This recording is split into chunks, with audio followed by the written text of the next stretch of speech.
This is why you can't sleep at night. This is why you feel exhausted even when you've done nothing. It's because your mind never ever shuts up. It's a constant storm of what-ifs, should-haves, and what-nexts. Meet Marco.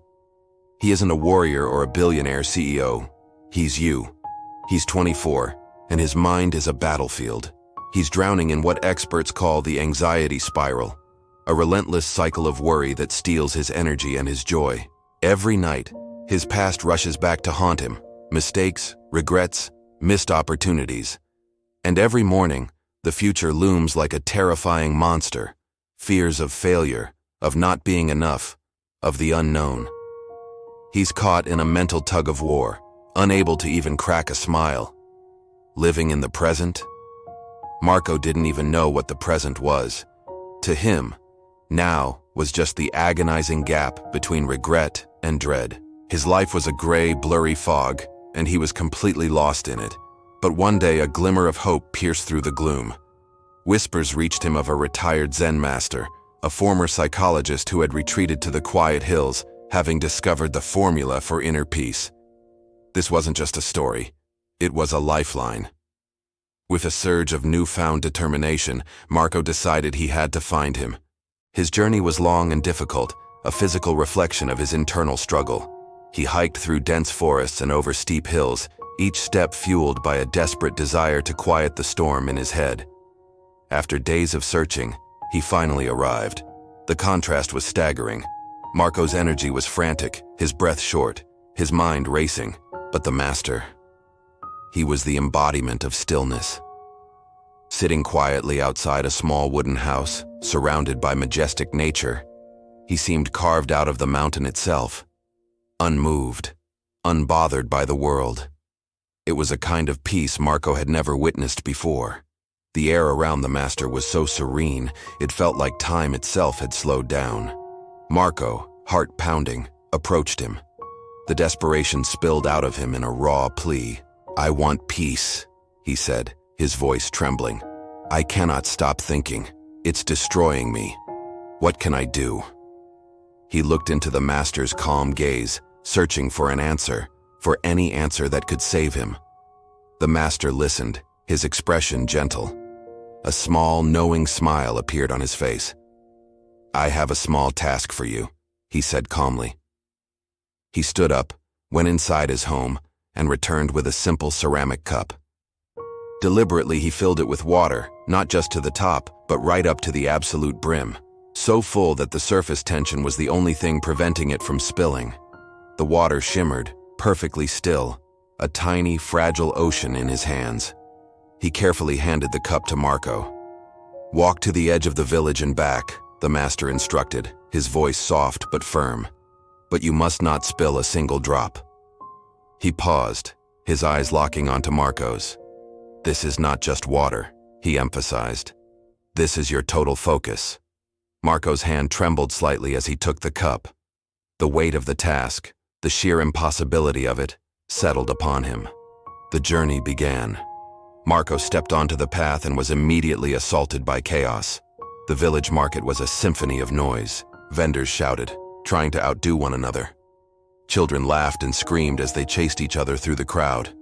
Dogs barked, wagons rattled over the cobblestones, and the air was thick with 100 different smells and sounds. It was a direct attack on the senses, an environment designed for distraction. People bumped into him. A cart nearly clipped his heels. And yet, through it all, Marco walked. His steps were slow, incredibly deliberate. Each movement was measured, calculated. But here's the strange part. Marco heard nothing. Marco saw nothing. The vibrant chaos of the market faded into a distant, blurry hum. He saw only one thing, the shimmering, fragile rim of that cup. The water's surface became his entire universe. He convinced himself with every fiber of his being that if even one drop of water spilled, the world would end. His mind, for the first time in years, was not in the past. It was not in the future. It was right there, balanced on the edge of that cup. There was no room for anything else. Finally, after what felt like an eternity, Marco returned to the master's house. He placed the cup down, his chest heaving with a mixture of exhaustion and triumph. It was still full, Not a single drop had been spilled. "I did it," he exclaimed, a relieved sigh escaping his lips. "I did it. Not a single drop." For the first time, he felt a sense of control, a victory over the chaos. The master smiled warmly. "Excellent," he said. "But tell me, on your journey, did you see the children playing near the fountain? Did you hear the dogs barking by the baker's shop? Did you notice the beautiful flowers in the widow's garden?"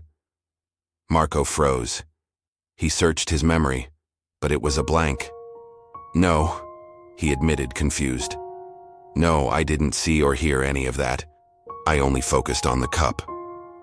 The master's smile widened. "That," he said, his voice resonating with wisdom, "is the secret." He leaned forward.